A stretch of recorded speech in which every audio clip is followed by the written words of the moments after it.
ඉකුත් 9 වෙනිදා හෝ 10 වෙනිදා කාලය අතරතුර හම්බන්තොට තංගල්ල මැදමුලන ප්‍රදේශයේ ඉතා අවාසනාවන්ත සිදුවීමක් වාර්තා වෙනවානේ. එවෝන් දිසුර කියලා පුංචි පුතෙක්ව ඩේ එකක තිබිච්ච විලකට පොකුණකට වැටිලා ඒ දරුවාගේ ජීවිතේ නැති වෙලා කියලා. ඒක තමයි මේ වෙලාවේ සමාජ මාධ්‍යවල ඉහළින්ම යන හැමෝම කතා කරන නිවුස් එක. මේකෙදි බහුතරයක් දෙනා අහිංසක පුංචි මල් කකුලක් අනේ පව් කියලා කියන අතරේ බොහොම සුළු පිරිසක් 14ක් ඉන්නවා. මොකටද ඉතින් ළමයි ඕවයි දාන්නේ? මොකටද ළමයි ඩේ කියාවල දාන්නේ? ළමයි බලා ගන්න බැයිද? ඇයි අම්මා තාත්තා නැද්ද? එහෙම කියලා අහනවා. එකක් ඉතින් ළමයින්ව ඩේ කියාවල දාන්න නැතුව කම්මල් වලට දාන්න බෑනේ. ළමයින්ව ගෙනහිල්ලා හරප්පට්ටි වලට දාන්න බෑනේ. ඩේ කියා එකක් කියලා කියන්නේ දිවාසුරකුම් මධ්‍යස්ථානයක් කියලා කියන්නේ ළමයි දාන තැනක් තමයි. අනිත් එක හැම ළමයාම අම්මා තාත්තට ගෙදරට වෙලා හොරතල් කර තමන් ජොබ් එක කරන තැන AC රූම් එකකට වෙලා කාර් එකකට වෙලා හොරතල් කර පැය 24ම බලා ගන්න බෑ. ඒ විදිහ ආර්ථික තත්ත්වයක් තියෙන මිනිස්සු නෙමෙයි ඔක්කොම ලංකාවේ ඉන්නේ. ඒ නිසා මේ වගේ වෙලාවකත් ඒ පුංචි දරුවෙක් ලේ ටික කිරි කරලා දීලා අමාරුම කාලේ හදලා වඩලා බොහොම අමාරුවෙන් දෙපය තියලා නැගිටින අවුරුදු 2.5 වයසට ගෙනාවට පස්සේ තමන්ගේ මුළු ලෝකෙම නැති වෙලා ගියා වගේ පුංචි දරුවා නැති වෙලා පපු හුලන්න බැරි පපු ගැවුතු කඩාගෙන යන වේදනාවකින් මේ දෙමව්පියෝ ඉන්නකොට තමන්ගේ තියෙන දාර්ශනික රැඩිකල් මහ ලොකු හරි ආචාර්ය උපාධිකාරය වගේ කතා කරන්න එපා. හේතුව තියෙන්නේ වැරද්ද තියෙන්නේ එකක් දිවාසුරකුම් මධ්‍යස්ථානයක් නම් දිවාසුරකුම් මධ්‍යස්ථානයක් කවුරු හරි බලධාරීන්ගේ අධීක්ෂණය යටතේ මොකක් හරි ආයතනයක් යටතේ තියෙන්න බෑ. ඔය කියන දිවාසුරකුම් මධ්‍යස්ථානය නිකන් හරියට එළුපට්ටියක් වගේ. කොහොමද ඒක ඇතුලේ 20ක් 25ක් විතර ඉඳලත් ඒ ළමයා එළියකට ගිහිල්ලා පොකුණට වැටිලා පොකුණ තුල මැරෙනකම්ම කිසිම කෙනෙක් දන්නේ නැහැ. අනිත් එක ඒ ළමයා නැතුව හොයන්න එනකොට ඒ ඉදර ගෑණි දුවගෙන ඉන්නේ සායක් ඇඳගෙන විතරයි. නාන්න ලැහැත් වෙලා හිටියා වගේ. සමහර විට ඒ ගෑණිය වෙලේ වේසකමේ ගිහින් හිටියක් දන්නේ නැහනේ. එහෙම නැත්නම් ඒ ගෑනු නිකන් මේ ගෙදරක නිකන් ඒක නමට ඩේ එකක් විදියට කිසිම ලියාපදිංචියක් කාගේවත් අධීක්ෂණයක් අනුමැතියක් නැතුව නිකන් සල්ලි වෙනුවෙන් දරුවෝ ගෙනත් දාගෙන බලා ගන්න තැනක් වෙන්න ඇති. ඒ නිසා දැන් මරිච්ච දරුවට ජීවිතය දෙන්න බෑනේ. කවුරු හරි කෙනෙක් කියනවා නම් ලොකු වන්දියක් ගන්න පුළුවන් දැන් මේ දෙමව්පියන්ට. වන්දි කණ්ඩද මං තමන්ගේ අහිංසක දරු පැටියා ආත්ම ගානක් පෙරම් පුරලා අවුරුදු ගානක් දුක් විඳලා හීනමවලා හිනාවට හුරතලයට ආස කරලා ඒ වෙනුවෙන්ම දාඩිය කඳුළු හලාගෙන දිවා රෑ වෙහෙස වෙලා ඒ අම්මා තාත්තා චූටි කටුමැටි පැලක ඉඳගෙන අපේ දරුවව නම් මේ පැලේ තියන්නේ නැහැ කියන හීනෙන් වෙන්න ඇති. වගේ තැනකට ළමයාව දාලා රස්සාවකට ගියේ. ඉතින් වගේ තැනකට දාන්න හේතු වෙන්නත් ඇත්තේ මිනිස්සු උපයන මුදලත් එක්ක ඔයිට වැඩිය හොඳ පහසුකම් තියෙන තැනකට දාන්න බැරි නිසා වෙන්න ඇති. ඉතින් මේ දෙමව්පියෝ දන්නේ නැහැනේ මොනවද තියෙන්න ඕන ඩේ කියා එක කියලා. ඒ නිසා ඩේ එකක් ක්‍රියාපදිංචි කරනකොට ඩේ කියා එකට අනුමැතිය දෙනකොට ඒ ක්‍රියාපටිපාටියක් වැඩපිළිවෙලක් මොකක් හරි නියමයන් ටිකක් ඇති. ඒවා ඉතින් අදාළ බලධාරියෝ හරි මොකක් හරි ආයතනයක් මගින් නියාමනය වෙන්න ඕනි. ඒක ඉතින් දෙමව්පියන්ට වැල්ල වැඩක් නැහැනේ. ඒ නිසා මම කියනවා ඔය වැනි අපරක්ෂාකාරීමනේ ඇත්තටම ඕක හිතාමතා කරපු මරණයක් හා සමානයි. ඔන්න දෙමව්පියෝ දෙන්නා විතරක් ඉන්න වගේ කටුමැටි පැලක පුංචි ගේක ඔය මැටි කුට්ටියක් කැටිලා ඔය දෙමව්පියෝ නොදැන ඔය ළමයා එළියට ගිහිල්ලා ගලක මුලක වැදිලා හැපිලා පෙරලිලා වැටිලා දරුවා නැති වුණා නම් දෙමව්පියන්ගේ අත්තරද්ද වෙන්න පුළුවන්, නොසැලකිලිමත්කම වෙන්න පුළුවන්. නමුත් ඉතින් ඒක කටුමැටි පුංචි ගයක් නේ. එතකොට මේක ඩේ එකක් කියලා නමක් දාගෙන මා ලොකුවට වටේ සරසගෙන මෙහෙම කියලා හදාගෙන ඒකක් ඇතුලේ දිවාසුරකුම් මධ්‍යස්ථානය කියන එකේ නමේ තේරුම දන්නේ උන්වත් නම් ඔය පෝස්ට් බලලා ඔය විදිහට ලියන්නේ උන් දැනගන්න ඕනේ දිවාසුරකුම් මධ්‍යස්ථානයකට ළමෙක් ගිහින් දාන්නේ එතන ආරක්ෂාව තියෙන හින්දානේ. ඒ වගේ තැනකදී දරුවෙක් එහෙම නිර්පරාධ මැරිලා යනවා නම් තාම ජීවිතේ දැකලවත් නැතුව තාම ජීවිතේ පටන් ගන්නවත් කලින් ඒ පුංචි ළමයෙකුට එහෙම වෙනවා නම් ඒක ඉතින් ලොකු සමාජ ව්‍යසනයක්. ඉතින් ඒ නිසා මම කියනවා ඔය වැනි සිද්ධියකින් නැති වෙච්ච පළවෙනි සහ අන්තිමම ළමයා ඔය ළමයා වෙන්න ඕනේ. ඔය මිනිස්සුන්ට දෙන්න පුළුවන් එකම දඬුවම නම් ඔය මිනිස්සු උසාවි වල දාලා කෝටියක් ලක්ෂ 5ක් 10ක් ලක්ෂ 50ක් වන්දි දෙන එක නෙමෙයි. මොකද කෝටි 100ක් දුන්නත් ඒ දෙමව්පියෝ දෙන්නට ඒ පුංචි දරුවව පහු ගන්න බෑනේ.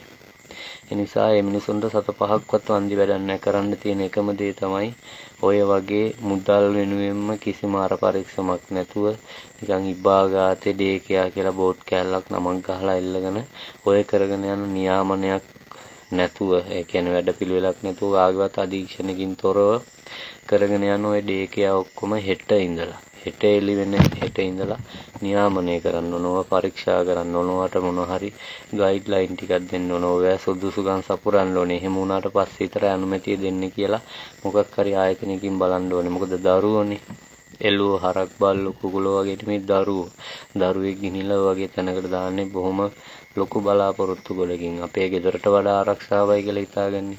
ඔය ඩේකියාවල පුංචි ළමයින්ට ඕඩි කොලම් පෝලා නිදි කරනවා. ඒ ළමයින්ට අපි කවන්න කියලා ගිනිහින් දෙන කෑම වෙනත් මාර්ග වලින් එළියට යනවා. ඒ ළමයින්ට වර්පු විතර විතරක් කවනවා. ඒ ළමයින්ට දෙන පිටි ටික වෙනේ උන් හදලා බොනවා.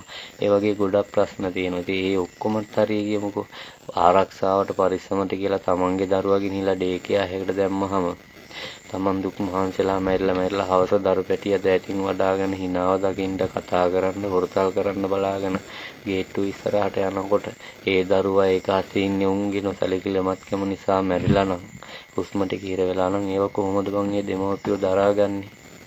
නිසා මම කියන්නේ බහුතර දෙමව්පියන්ගේ මතය නම් ඇත්තටම මේ සිද්ධියේදී ඒ අදාළ ස්ථානයේ ඔය සහාය කැලලක් අඳගෙන හැම හදුවපු ඒ ගොන් මෝඩ මූසල ගෑනිට හරි උතන බලධාරියෙක් කියලා උතන වගකීමක් අරගෙන ඉන්නේ කාට මරණ දඬුවමම දෙන්න ඕනේ. ඒ වෙනුවෙන් මෙච්චර කාලයකට දේශපාලකයෝ වෙනුවෙන් එක පාතාල කල්ලිකාරයෝ වෙනුවෙන් නොමිලේ පෙනී ඉන්න නීතිඥ කොට්ටාසයක් ඉන්නවනේ. ඒ මිනිස්සු අර දෙමව්පියෝ දෙන්නා වෙනුවෙන් 100,000 ගාණක් හරි උසාවිය වලට යන්න ඕනේ. ඒ විතරක් නෙමෙයි ඔය වගේ හිතාමතා මොකද දිවාසුරේකුම් මධ්‍යස්ථානයක් නේ. දිවාසුරේකුම් මධ්‍යස්ථානයකදලා මේක මැරිච්ච එක ඒගොල්ලන්ගේ අත්හැරදීම මොනවා කරන්නද? කාටත් වරදිනවනේ මිනිස්සුනේ. ඒ වගේ කුණුහරුප හරියන්නේ නැහැ. ඒක දිවාසුරේකුම් මධ්‍යස්ථානයක්. එතනින් නෙවෝ සාය කෑලි ඇඳගෙන සරන් කෑලි ගහගෙන අර මේ දුව බක ගහ hina වෙවි ඕපාදු කතා කර ඉඳලා ළමයා ගිහිල්ලා අර විලට වැටිලා මැරිලා විනාඩි 5ක් 10ක් යනකොට මේ එළියට බහින්නේ 20ක් 25 ඔය සා විශාල පිරිසක් ඉන්න තැනක වගේ දෙයක් වුණා කියන්නේ ඇත්තට මෙතන ආරක්ෂාවක් කිසිම වැඩපිළිවෙලක් දරුවෝ ගැන සැලකිල්ලක් නැහැ කියන එක. ඒ නිසා අනිවාර්යයෙන්ම උන්ට දඬුවම් දෙන්න ඕනේ. ඒ විතරක් නෙමෙයි උන් වෙනුවෙන් ලෝය කෙනෙක්වක් පෙනී ඉන්න හොඳ නැහැ.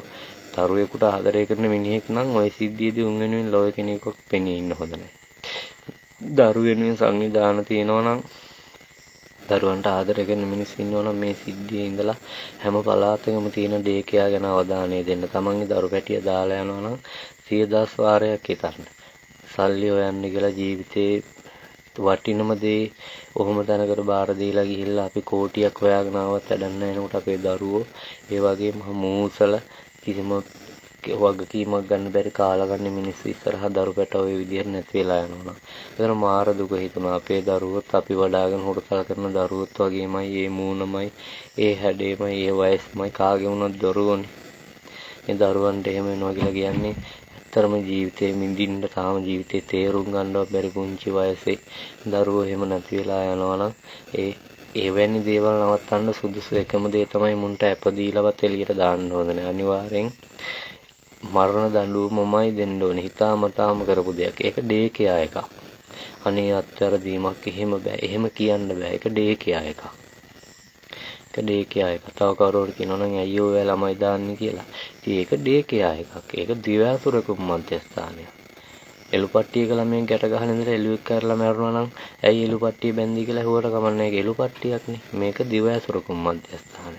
නිසා මේ වගේ දේවල් මින් ඉදිරියට නොවෙන්න ඒ දෙමව්පියන්ගේ හිත නොරිදෙන විදිහට ඕගොල්ලෝ ලියන කමෙන්ට් එකක් කර ලියන්න. තමන්ගේ දරුවාට අනාගතයක් හදන්න රස්සාවකට යන දරුවා ඩේකියාකට දාපු උන් නෙමෙයිනේ වැරදි.